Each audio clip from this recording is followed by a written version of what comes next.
On a simple test flight, the crew loses control. It's pitching up all the time. It's pitching up.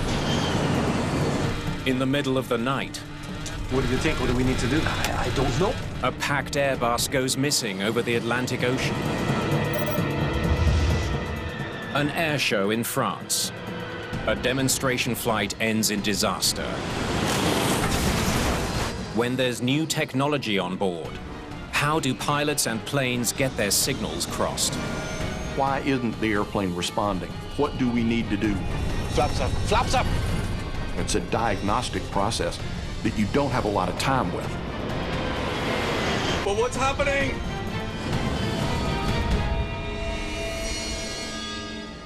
The investigations lead to a troubling question. Was it the pilot or was it the plane? We need to know.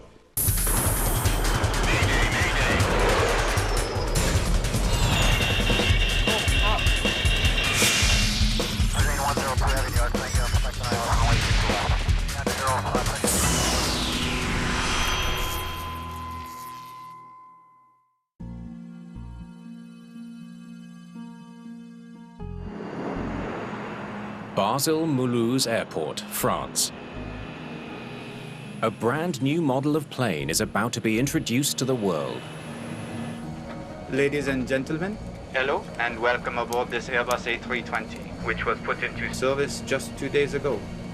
The Airbus A320 is the first civil aircraft to use fly-by-wire technology. Air France has assigned Captain Michel Asseline, the head of pilot training for the A320, to promote a revolution in the cockpit. Fly-by-wire technology changes the way pilots operate their planes. Gear up. On the fly-by-wire system, the pilot essentially flies the computer and the computer flies the aircraft. With this new system, pilots no longer manually control flight surfaces like rudders and elevators. They now fly the plane by sending commands through the plane's electronic system.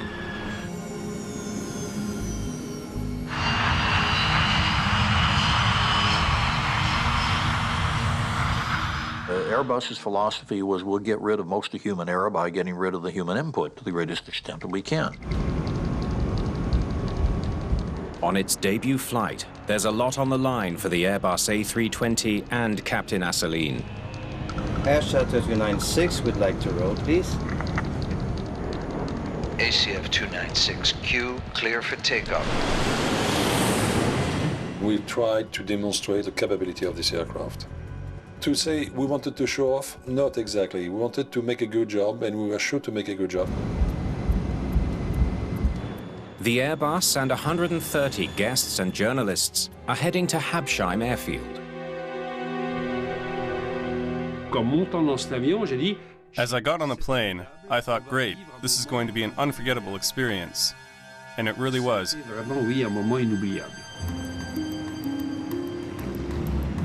Eager crowds have gathered at an air show to see the Airbus for the first time. Air Charter 296. Habsheim, hello. We are coming into view of the airfield for the flyover. Yes, I can see you. You're clear. To showcase the plane, Captain Asseline is planning a low-altitude, nose-high flyby at Alpha Max. This is the slowest a plane can fly at this angle without the risk of stalling. We'll do the flyover at 100, landing gear out, and you just leave it up to me. I'll give it Alpha Max. Done it 20 times.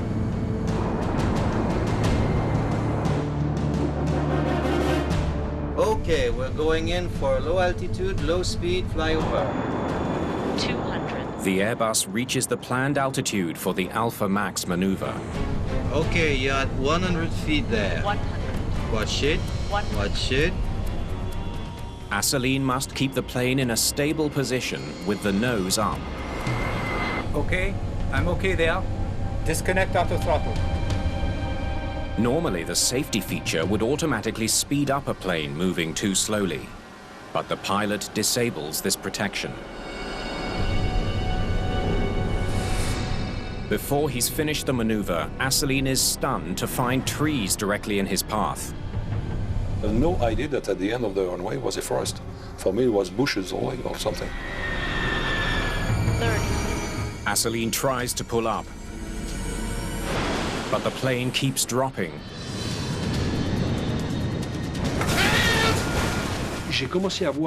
I started to see tree branches through the window. I was astonished.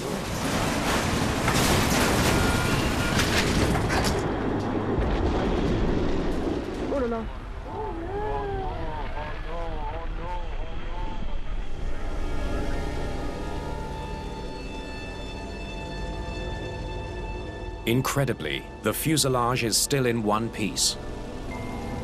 I broke my seat just because I was holding very firmly. I broke my seat and I could see a lot of flames all over. It was about 20 meter high flames around the cockpit. Everyone has survived the impact. But in the panic, a woman and 2 children are overcome by smoke and die.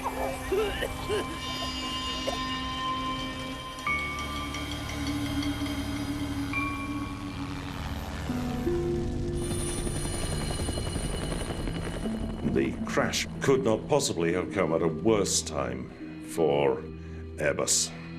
They were trying out this new concept, which they had touted very widely as a new level of safety for civil flight. And here's a pilot going and crashing one. Investigators from BEA, France's Accident Investigation Bureau, face a whole new challenge. The A320's fly-by-wire system has altered the relationship between pilot and plane. It gives computers the ability to override human inputs to correct pilot error. Is that what happened at Habsheim? Was it the pilot or was it the plane? We need to know. Captain Asseline comes in for questioning. My intention was to carry out a flyover at slow speed, landing configuration. We decelerate over the airstrip and we go to Alpha Max. Asseline planned to fly past the spectators at 100 feet. But investigators learn this height violates national safety standards. He should have been at 500 feet, as a matter of fact. But they had, at that time, a tendency for pilots who were making air shows like that to go a little bit lower and sometimes much lower. To understand what happened when the A320 flew so low, investigators have a rare piece of evidence, a video of the accident. It was the first time we had a video of an accident, you know. Normally an accident happens in the middle of nowhere. The investigators discover that the A320 was flying even lower than the planned 100 feet. That airplane was flying at approximately 30 feet above the ground. No airplane of that size or of any other size should make a flight path that low. Why was the captain flying so close to the ground? I believed I was at 100 feet. Captain Asseline insists his instruments failed him. But investigators are skeptical. Asseline had more than one instrument to give him altitude information. Some people said, but you could have heard the radio altimeter saying 30, 30. No, because at that time this aircraft was very, very noisy. And the radio altimeter warnings or the radio altimeter call-outs, they were not going through the headset. Captain Asseline doesn't know how low he's flying until it's almost too late. What did you do when you saw the trees? I did what any pilot would do. I tried to climb over them. 30. Can be! 30. The black box data shows that Captain Asseline increased thrust and pulled back on his side stick. The side stick controls the plane's elevator. Pulling back on it should have raised the elevator and pitched the plane upwards. But investigators can see that's not what happened. The elevator moved down. Asseline wanted to climb, but the plane continued to drop. Why didn't the plane respond as the pilot expected? Is there a serious flaw in the A320's fly-by-wire system? 30. Investigators wonder, was the A320's flight system confused by the low-speed, low-level Alpha Max maneuver? Had the plane's fly-by-wire systems initiated landing mode? Investigators turned to the flight data recorder. But the A320's systems are so advanced that the recorder can't track all of the plane's functions. So was the plane in landing mode or not? Investigators conduct their own test flight to replicate the A320's trajectory at the air show. We replayed the accident exactly what it was. But on the longest runway in Toulouse. Okay, power to flight idle. Now put it into Alpha Max. That's it. Gently. Altitude, 40 feet, 35 feet. Hold it there. The Airbus is now in Alpha Max, flying very slowly with its nose up. Okay, now full thrust.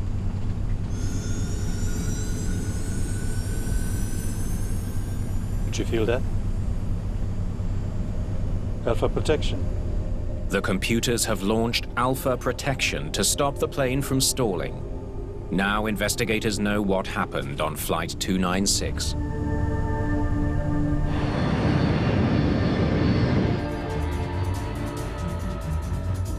Flying slowly in a nose-high position reduces airflow over the wings, and this can cause a plane to lose lift and stall. To avoid stalling, the computer is programmed to bring the nose down to increase airflow. The computer did override the captain, not to land the plane, but to avoid a stall. The captain didn't realize that the plane had launched Alpha Protection. In turn, there was not enough time for the pilot to override the Alpha Protection and climb.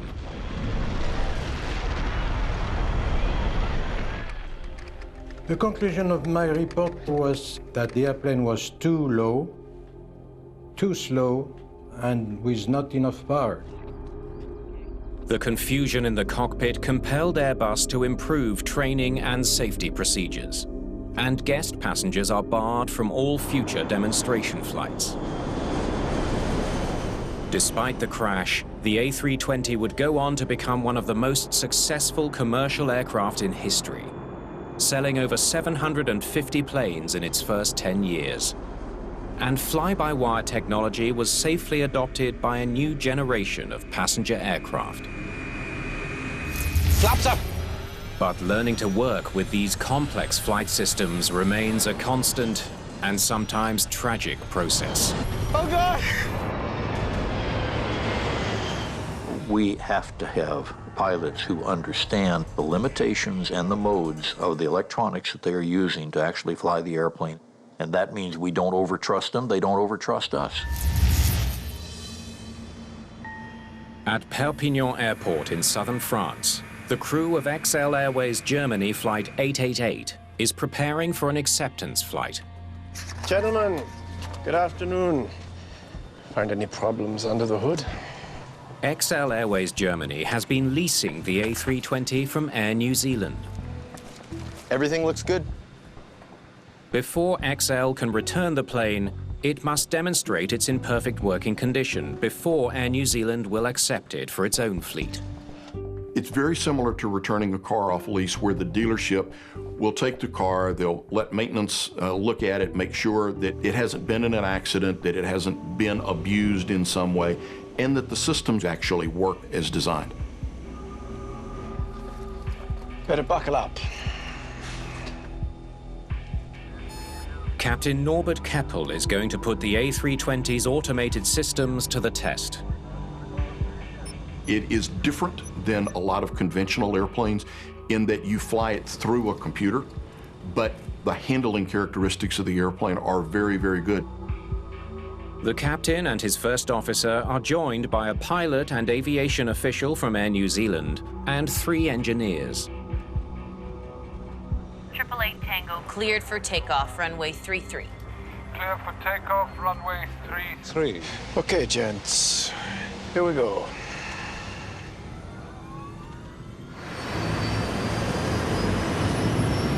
Climbing, flight level 180. The flight plan calls for a 2.5-hour trip that reaches the west coast of France before looping back to Perpignan. The route should provide an opportunity to conduct some 35 tests. Hands off now. A sharp turn triggers the system that prevents the A320 from banking too steeply. Yep, yes, voila, it's all good. Now the captain will bring the plane close to a stall. Yeah, we need to go slow with recovery. This test requires that the airplane be slowed well below normal speed to let the automated protections activate. Get your power at idle. Adjust pitch. Flaps full. But instead of bringing the nose down to prevent a stall,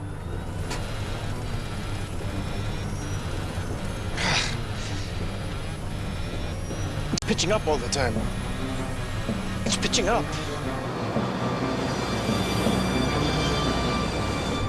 Does that seem right to you guys? Stick forward. Oh, God. Oh, God.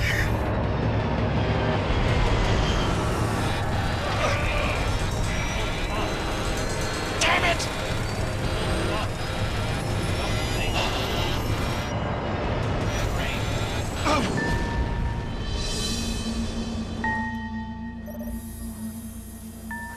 Triple 8 Tango, contact tower.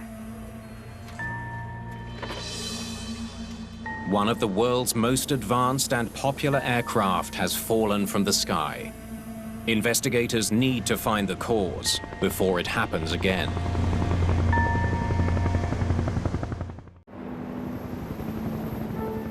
XL Airways Germany 888 has crashed off the coast of France. There are no survivors. 3 days after the crash, dive teams recover the black boxes.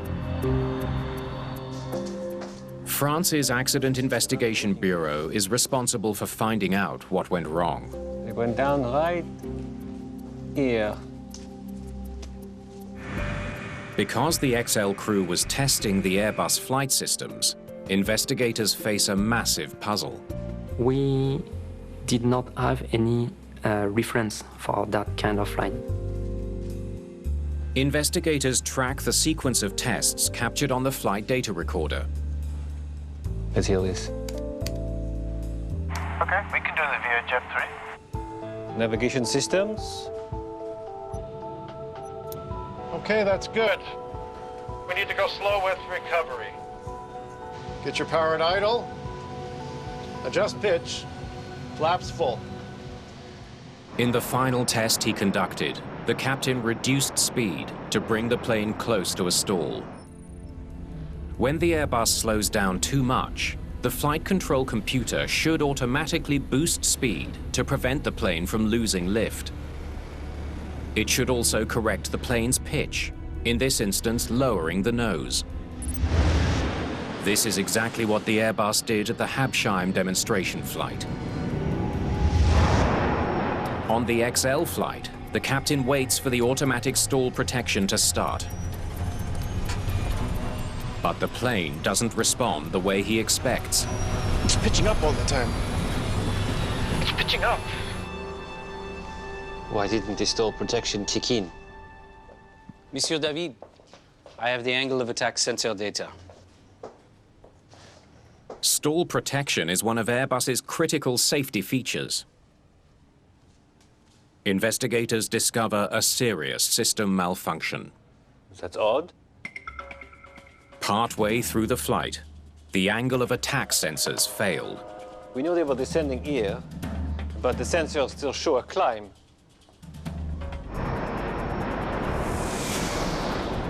Angle of attack sensors are mounted on the outside of the plane.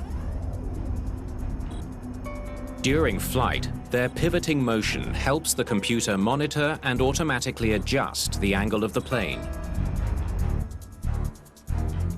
Flight data shows the sensors didn't fail until 22 minutes after takeoff. What could have stopped the sensors from working at that point? We need to get a look at those sensors. Lead investigator Sébastien David has an idea. At high altitudes, the air outside the plane is extremely cold. Can the sensors freeze? If there was ice in the sensor mechanism, it might have frozen them in place, sending the plane's computer faulty data. It's pitching up. Did rainwater from a severe storm flood the sensors and then freeze? Would have to get all the way in here. But reports reveal the plane didn't encounter any bad weather. The weather was nice that day. If water got inside the sensors, it happened on the ground. Investigators study maintenance records and learn the plane had just received a new paint job. Proper procedures were followed and the sensors were covered for the painting process. But the sensors were left uncovered during the cleaning process. Normally, maintenance workers use a clean cloth to remove any dust afterwards. But this time, they rinse the plane with a hose. The painting operations had taken a little bit of a delay. To rinse the aircraft was faster. Spraying uncovered sensors with a high-pressure hose might explain how water got so deep inside. But the investigators need proof. They mount a sensor in a test rig and recreate the cleaning procedure. Okay, hit it. Next, they place the sensor in a freezer and duplicate the frigid temperatures found at 32,000 feet. I think we definitely got some ice in there. Won't budge. Investigators realize the A320 was flying with frozen sensors. Okay. They can finally begin to understand what happened on board Flight 888. The flight control computers can only respond to data and inputs that they get. Because the angle of attack vanes couldn't move, they could not then activate the low-speed protections that the crew is expecting. It's pitching up all the time. With stall protection failing to activate, the captain tries to fly out of the situation. Stick forward! He increases power and uses his side stick to bring the nose down to increase airflow and lift. It's a textbook maneuver to prevent stalling. The A320 doesn't respond. Does that seem right to you guys? The plane continues to pitch up until it loses lift and falls. Why didn't the plane respond to the pilot's efforts? Investigators use a computer simulation to get a fuller picture of what went wrong. Pose it. They notice a warning on the cockpit flight display. There. What is that? The warning is telling the pilot to manually adjust the elevator trim for a more dramatic change of pitch. Investigators determined that because computers can't make sense of the faulty data coming from the frozen sensors, the autopilot switches to a mode requiring more manual input. But the crew doesn't notice. The airplane by design, when it starts getting data that it cannot figure out what to do with, reverted and said, all right, something is wrong, we don't know what. This is up to the pilots to sort out. Stick forward! Focusing on the side stick, the captain likely assumes the autopilot is adjusting the trim. The plane gave the pilot control right here. They tried to apply the nose-down input on the side stick, but their efforts were not sufficient. Flaps up! Flaps up! Now the pilots find themselves in a very, very difficult situation. The airplane's not accelerating, the nose is coming up, it's very hard to get it to come down, and they're at low altitude. The two crew members tried everything to recover and to take the control of the aircraft, but they did not fully understand the situation. Then they were in a stall recovery situation without a lot of altitude to work with. Flying with faulty sensors, baffled by the plane's lack of response. Oh God! Oh God!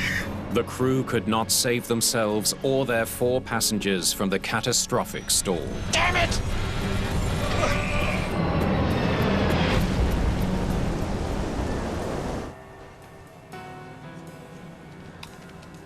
The accident's final report specifically recommends more training for stall recovery. Improved training for loss of control events is something that all pilots need. Loss of control is the leading cause of fatalities in all aspects of aviation. And so we need to take these lessons and learn them well, because we're going to be doing these flights again.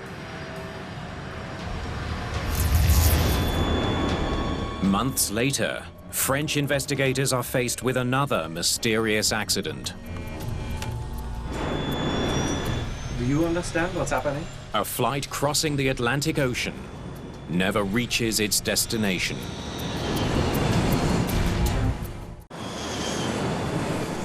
Air France Flight 447 is crossing the Atlantic Ocean on an 11-hour flight from Rio de Janeiro to Paris.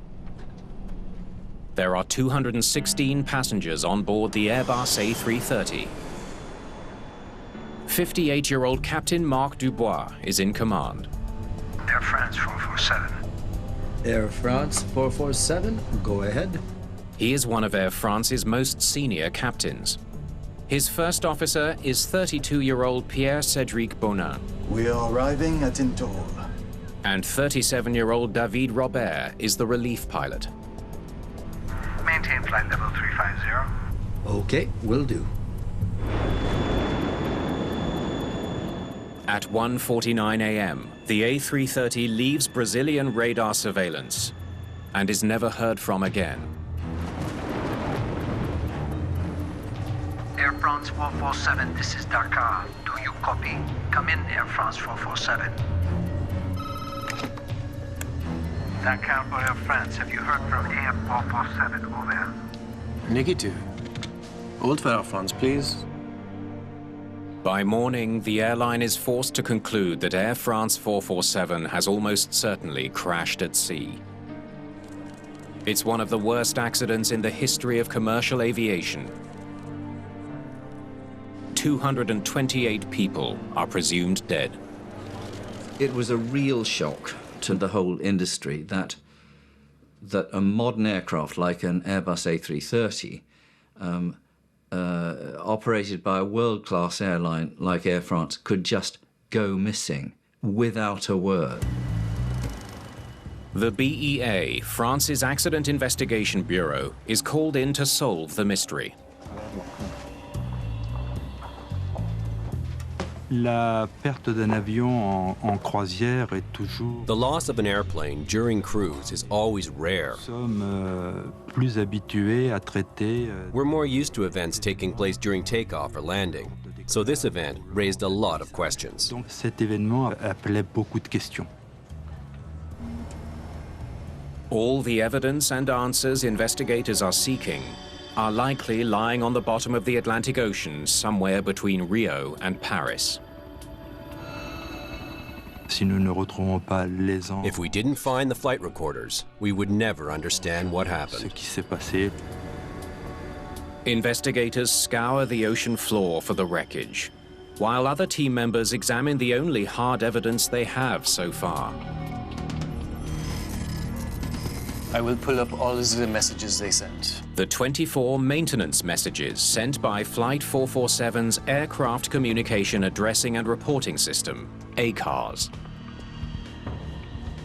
To have only the maintenance messages to work with is really unusual. We had parcels of information that gave us, in fact, very little information. See, this is the problem with the pitot tubes. One of the maintenance messages notes a failure in the device that measures airspeed, the pitot tube. The ACARS messages had given us the first piece of the puzzle. We knew that there had been a clogging problem in the pitot tubes. Pitot tubes are small cylindrical sensors that sit outside the body of the plane. As air rushes through the tubes, they calculate airspeed. But sometimes pitot tubes temporarily fail. In an environment with very dense ice crystals, all the ice crystals clog the tube and stop the air from entering. The tubes were freezing all the time. Annoying, but certainly not dangerous. If you lose a pitot tube, you don't fall out of the sky. The pilots knew about the issue and how to respond to it. Here, look at this. The company had notified its pilots with an OSV, an information bulletin that described the phenomenon and the appropriate measures to take. Investigators conclude that frozen pitot tubes cannot explain the crash. There is more to this story. But the critical body of evidence remains buried beneath the sea and may never be found. Under these circumstances, it was essential to find the recorders to understand the accident and explain why it happened. Search teams cross 6,500 square miles of ocean, listening for the beacon signal coming from the Airbus black boxes. Investigators are racing against time. The beacons can only send a signal for 30 days. After that, they will go silent forever. 30 days of searching do not locate the black boxes from Air France 447. But investigators have recovered some debris, including unused life jackets.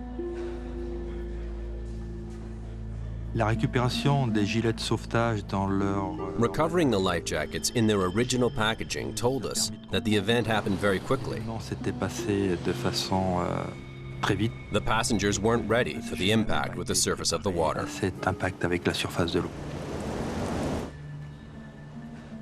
A section of Flight 447's galley has also been recovered. Looks like the pressure was vertical, like this. They realized that the aeroplane had not nosedived into the sea. It was almost certain that it had belly flopped into the sea. And how that could have happened to a modern airliner, nobody could think of. For 2 years, investigators work in the dark. Then, in April 2011... Stop there. Zoom in on that. Off the coast of Brazil, 7.5 miles northeast of the plane's last reported position, at a depth of more than 13,000 feet, the wreckage of Flight 447 and the 2 black boxes are finally found.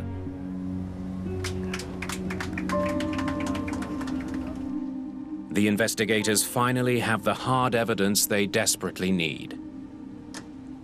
Starting with the cockpit voice recorder, they carefully open the protective casing, looking for the memory card inside.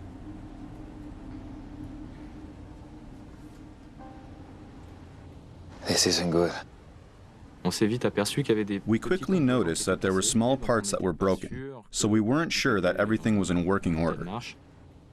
If technicians can't fix the broken CVR, there may be no way of knowing what was going on in the cockpit before the crash, or who was flying the plane. Yeah, look at the FDR card. A close examination of the second box, the flight data recorder, brings better news. It's fine. No problems. The memory card was in excellent condition. We were able to read the data very quickly. While technicians try to repair the cockpit voice recorder, investigators carefully plot the flight recorder data. We're cruising safely at 35,000 feet. The flight data recorder reveals that the pitot tubes did in fact freeze. The pitot tubes freeze here. The frozen tubes produce erratic airspeed readings, triggering an alarm. Autopilot shuts off, and the pilot takes control of the plane. The crew has been taught that a frozen pitot tube should clear itself in less than a minute. The pitots on the aircraft, they were only subject to the clogging for about 56 seconds, and after that, the airspeed readings were back to normal again. The pilot only needs to hold the plane steady and the problem will disappear. But he does not hold steady. Whoever was flying the plane pulled back and pitched the nose up instead. He climbs more than 2,500 feet. If you pull the nose of an airplane up, it's going uphill, it's going to slow down.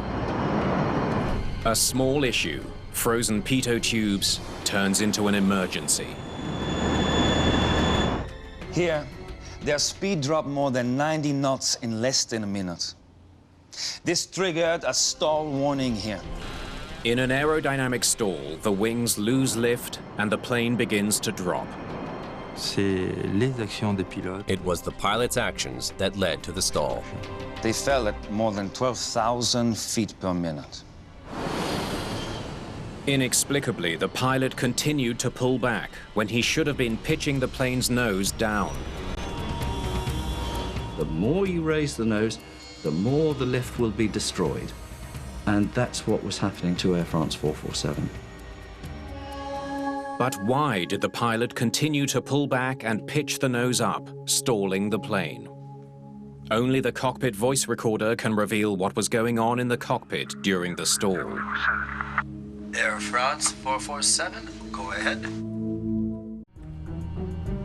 Investigators have repaired the cockpit voice recorder and are about to finally understand what caused the worst disaster in Air France's history.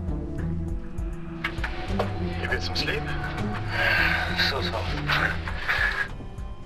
Investigators now know, minutes before the crash, the captain left the cockpit for his break. Excuse me? You can possibly go a bit to the left. First Officer David Robert has relieved the more experienced captain. The CVR allowed us to understand who was piloting the plane, who was monitoring the parameters. Investigators then hear that the plane hits a column of ice crystals in the clouds.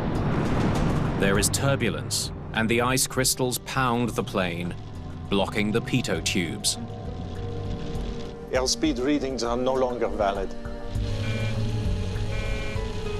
That is the autopilot disconnecting. It warns the pilots very loudly, and it definitely was a shock to these pilots. And it was their reaction to this warning, which was the key to everything else that followed. I have the controls. Finally, investigators know which pilot put the plane into a stall.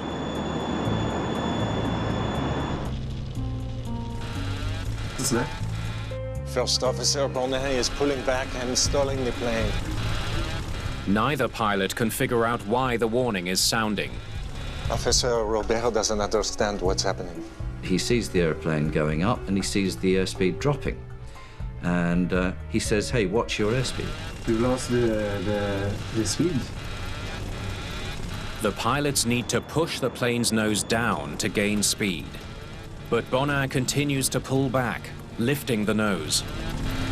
Okay. I'm going back down. According 2 or 3, you're going up, so go back down. The pilots struggle to understand the situation and regain control over their plane. They're doing everything wrong.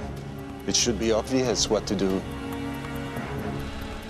Desperate to save his 216 passengers, Robert summons the captain back from his break.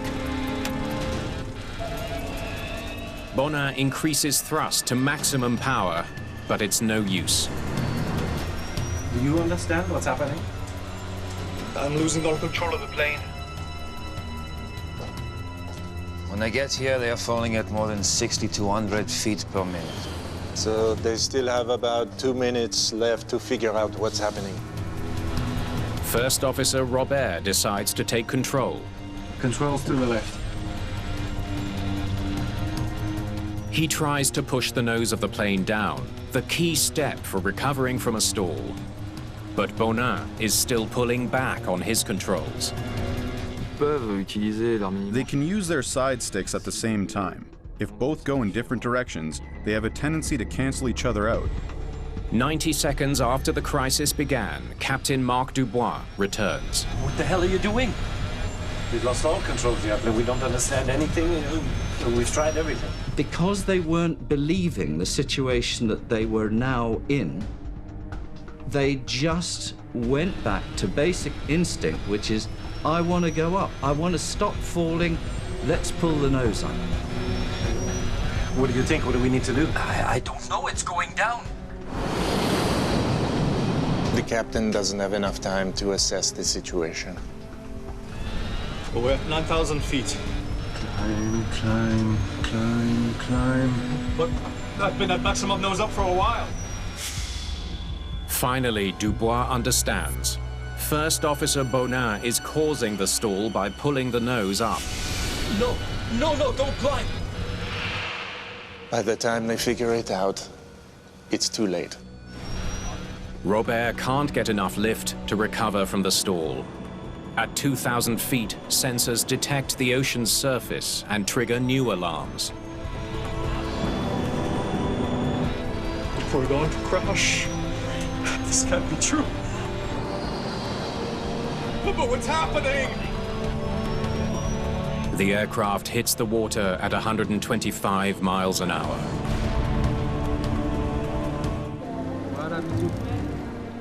More than 3 years after the accident, investigators announced that the downing of Flight 447 was caused by the crew's failure to understand and rectify the situation after the pitot tubes froze. When everything else goes away in terms of your ability to understand what's happening and you've got a challenge, you go back to basics. If somebody had just said, you know, to heck with it, boom, let's put throttles up and let's use the side stick controller, get off of that one, I'll take it over here, and we're just going to fly through this, they'd still be with us. Air France brings in new training procedures to teach crews how to deal with unreliable airspeed and how to recover from a stall at high altitudes. This helps to prevent similar accidents from happening again. The progress in air safety has been nothing short of astounding. We didn't realize what human factors was all about. We didn't realize about communications, and all of these things has taken us now to the point where we're almost at zero. We're so close we can taste it.